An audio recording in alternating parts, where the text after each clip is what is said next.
عليكم ورحمة الله وبركاته. الحمد لله الذي هدانا لهذا وما كنا لنهتدي لولا أن هدانا الله. أشهد أن لا إله إلا الله وحده لا شريك له وأشهد أن محمدا عبده ورسوله لا نبي بعده. اللهم صل وسلم على سيدنا محمد وعلى آله وأصحابه ومن تبعه. أما بعد فيا عباد الله أوصيكم وإياي بتقوى الله فقد فاز المتقون. قال الله تعالى في القرآن الكريم وهو أصدق القائلين: أعوذ بالله من الشيطان الرجيم بسم الله الرحمن الرحيم. يا أيها الذين آمنوا اتقوا الله وقولوا قولا سديدا يصلح لكم أعمالكم ويغفر لكم ذنوبكم ومن يطع الله ورسوله فقد فاز فوزا عظيما. إن الله وملائكته يصلون على النبي يا أيها الذين آمنوا صلوا عليه وسلموا تسليما. Sadaqallahul azim. Dengan mengucapkan alhamdulillahirabbil alamin, seraya kita memanjatkan puji dan syukur kita kehadirat Allah Subhanahu wa taala atas limpahan rahmat dan karunia-Nya, sehingga kita telah dapat meringankan langkah menuju ke tempat yang mulia ini, Masjid Rumah Allah, dalam rangka kita menunaikan sebuah perintah, melaksanakan salat Jumat secara berjamaah. Senantiasa kita berdoa kepada Allah, sabi-sabi dan berdoa agar seluruh rangkaian amal ibadah gedanya bergerimong oleh Allah Subhanahu wa taala. Sejalan dengan itu, kita menyampaikan doa selawat beriring dengan salam kepada junjungan alam Nabi besar Muhammad sallallahu alaihi wasallam, kepada keluarga dan sahabat beliau sekalian, dengan ucapan Allahumma shalli wa sallim ala sayyidina Muhammadin wa ala alihi wa ashabihi ajmain. Hadirin kaum muslimin jamaah salat Jumat yang dimuliakan Allah, dalam sebuah hadis yang diriwayatkan oleh Ahmad dan An-Nasai, Anas bin Malik bercerita bahwa Rasulullah sallallahu alaihi wasallam dalam sebuah majelis beliau mengatakan, sebentar lagi akan datang di hadapan kalian seorang penghuni surga. Tiba-tiba dengan izin Allah Subhanahu wa taala datanglah seorang laki-laki dari kalangan Bani Ansar. Wajahnya basah dengan air wudhu. Di sebelah tangan kanannya terikat sepasang sandal. Lalu orang Ansar ini menunaikan salat sunat 2 rakaat. Besoknya Rasulullah sallallahu alaihi wasallam di hadapan majelis yang sama mengulangi pernyataan yang sama. Sebentar lagi akan datang seorang penghuni surga. Dengan izin Allah pula tiba-tiba datang laki-laki yang sama.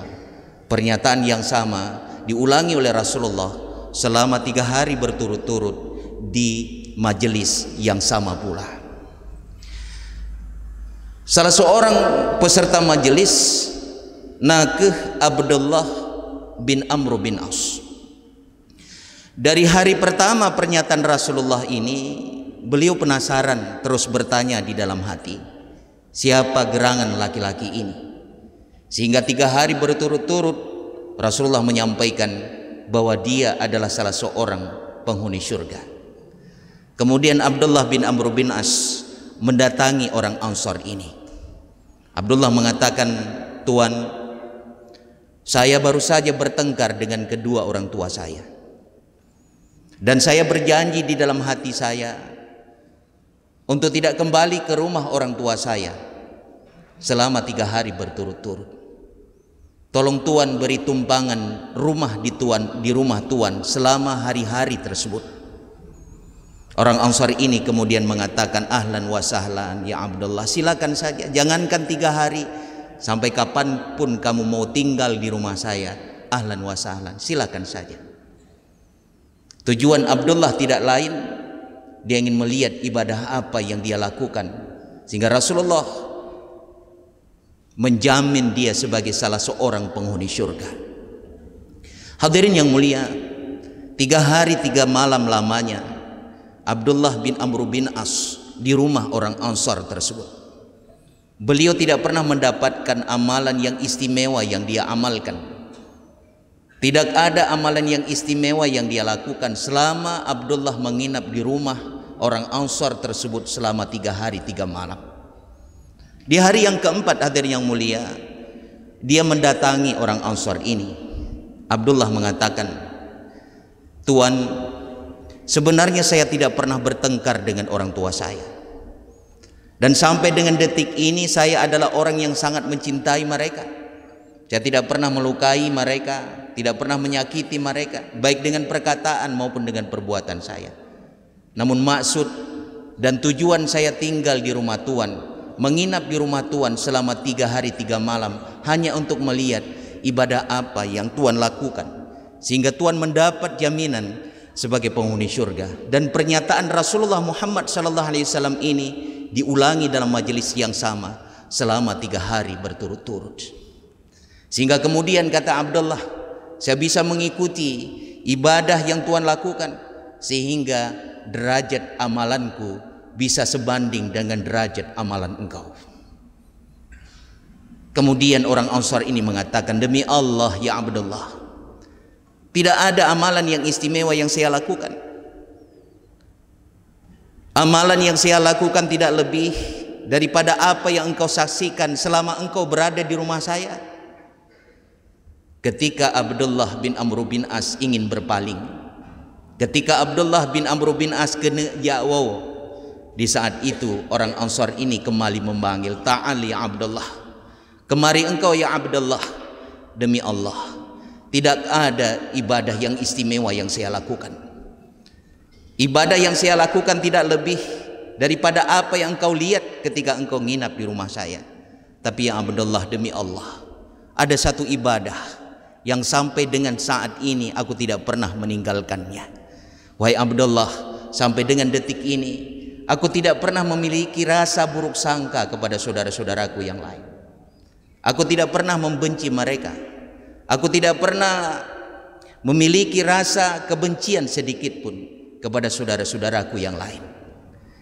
Di saat itulah Abdullah bin Amr bin As mengatakan, ternyata amalan inilah yang membuat engkau begitu mulia di sisi Allah dan Rasulnya. Amalan ini, kata Abdullah, kelihatan begitu ringan, begitu remeh, tetapi sulit untuk kita amalkan di dalam kehidupan kita. Hadirin yang dirahmati Allah Subhanahu wa taala, jamaah salat Jumat yang mulia. Abdullah bin Amr bin As mengatakan kemudian, karena perbedaan-perbedaan tertentu, di saat itulah kita membenci saudara kita. Karena perbedaan-perbedaan tertentu, sehingga kita tidak lagi menyayangi dan mengasihi saudara-saudara kita yang lain. Pada Allah Subhanahu wa taala menciptakan kita sebagai manusia, makhluk yang seharusnya kita saling mencintai satu dengan yang lain. Maka Abdullah bin Amr bin As mengatakan di saat itu, itulah penting ukhuwah Islamiyah yang dilandasi dengan rasa cinta dan kasih sayang di dalam kehidupan kita, hadirin yang mulia. Karena perbedaan pendapat sekaligus perbedaan pendapatan barangkali kita saling memusuhi satu dengan yang lain.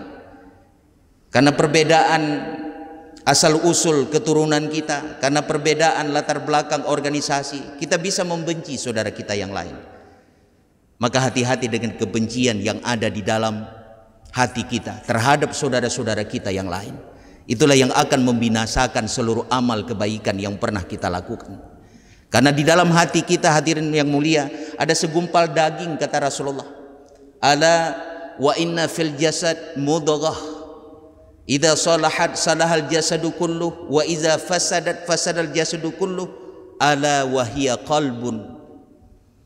Ketahuilah, sesungguhnya dalam jasad manusia itu ada segumpal daging. Kalau dia baik, maka baiklah amal manusia. Kalau dia buruk, maka buruklah manusia itu. Ketahuilah sesungguhnya segumpal daging itu adalah hati. Maka Rasulullah SAW menjelaskan hati itu menjadi sentral bagi diterima atau tidaknya amal kita. Hati itu menjadi panglima baik buruknya prajurit. Hati itu menjadi pemimpin baik buruknya rakyat. Mana rakyat daripada hati? Tangan. Mana rakyat daripada hati? Telinga. Hati kita baik, maka telinga dan tangan ini akan ikut baik. Maka Abu Dzar Al-Ghifar pernah mengatakan bahwa hati itu ibarat panglima. Maka kalau panglima itu baik, dipastikan prajurit yang ada di medan perang itu juga akan ikut baik. Sebaliknya, kalau panglima itu buruk dan jahat, dipastikan pula prajurit di medan perang juga akan ikut buruk karenanya. Maka hati-hati dengan hati tersebut, hadirin yang mulia. Jaga hati kita dengan baik. Cintai saudara-saudara kita sebagaimana kita mencintai diri pribadi kita. Karena Nabi kepegang dalam sebuah hadis, la yu'minu ahadukum hatta yuhibbu li akhihi kama yuhibbu li nafsihi. Tidak beriman seseorang kamu sehingga kamu mencintai saudara kamu laksana kamu mencintai diri kamu sendiri. Itulah orang-orang yang beriman. Bagaimana kita memperlakukan saudara-saudara kita secara baik, sebagaimana kita memperlakukan diri kita sendiri. Di dalam Al-Quran Allah berfirman, begitu spesifik dan spesial ayat ini.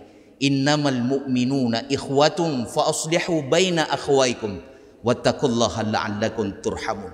Hanya saja orang yang beriman itu bersaudara, maka damaikanlah di antara saudara-saudara kamu. Bertakwalah kamu kepada Allah, semoga Allah mencurahkan rahmatnya. Allah Subhanahu wa ta'ala menggunakan kata ikhwah. Ikhwah itu bermakna persaudaraan. Sebagaimana Allah menggunakan kata ikhwah, begitu pula Allah sering menggunakan kata ikhwan di dalam Al-Quran. Apa yang membedakan di antara keduanya? Ikhwah itu hadirin yang mulia, persaudaraan yang disebabkan dengan jalinan keturunan ataupun darah. Sementara ikhwan, persaudaraan yang dibangun atas pertalian-pertalian yang lain. Mungkin saboh kaum, mungkin saboh gampung, saboh organisasi dan sebagainya, sehingga ada ikhwan di sana, persaudaraan. Ayat tersebut menggunakan kata ikhwah seakan-akan orang yang beriman itu dijalin dengan persaudaraan karena pertalian darah dan keturunan. Maka jaga ukhuwah Islamiyah hadirin yang mulia. Jadikan masjid sebagai tempat kita mempersatukan segala perbedaan yang ada. Baiklah perbedaan di dalam masjid. Kita menuju untuk tujuan yang satu. Kita menghadap satu arah yang satu. Ke tempat yang satu. Yaitu kiblat kita satu. Tuhan kita satu Allah. Nabi kita adalah satu. Nabi Muhammad SAW. Keyakinan dan kepercayaan kita satu. Maka jadikan masjid ini tempat kita mempersatukan seluruh perbedaan-perbedaan yang ada. Minimalisir atau kan hilangkan sama sekali perbedaan yang ada. Kalaupun ada perbedaan di tengah-tengah masyarakat, karena itu adalah satu sunnatullah, maka selesaikan perbedaan itu secara bijaksana. Selesaikan perbedaan itu dengan arif. Jangan sampai perbedaan-perbedaan itu dimanfaatkan oleh kelompok tertentu untuk kemudian memecah belahkan kekuatan umat Islam. Uronyo letat kehidupan gedanyo centang perenang, kehidupan gedanyo bercerai-berai. Karena ada orang-orang yang tidak menginginkan persatuan dan kesatuan itu ada dan wujud di Nanggro gedanyo. Maka jaga persatuan dan kesatuan. Selesaikan setiap perselisihan, perbedaan pendapat itu secara arif dan bijaksana. Hadirin yang mulia, karena persatuan dan kesatuan yang dilandaskan dengan rasa cinta dan kasih sayang. Ketika Rasulullah SAW menyampaikan Islam sebelum beliau wafat hingga sampai ke seluruh penjuru dunia. Ditambah lagi 100 tahun setelah masa perkembangannya, Islam menembus dinding Jazirah Arabiah, memasuki Bizantium, memasuki Persia, memasuki Spanyol dan seluruh dataran Eropa. Karena dilandaskan dengan rasa cinta dan kasih sayang. Itulah ukhuwah Islamiyah. Maka untuk kebangkitan Islam di Nanggronyo hari ini dan di masa yang akan datang, mari kita jaga persatuan dan kesatuan kita. Ukhuwah Islamiyah. Hadirin yang dirahmati Allah Subhanahu wa taala. Al-Kandahlawi, seorang perawi hadis, beliau pernah menceritakan seorang sahabat yang bernama Abu Dujanah. Abu Dujanah jatuh sakit.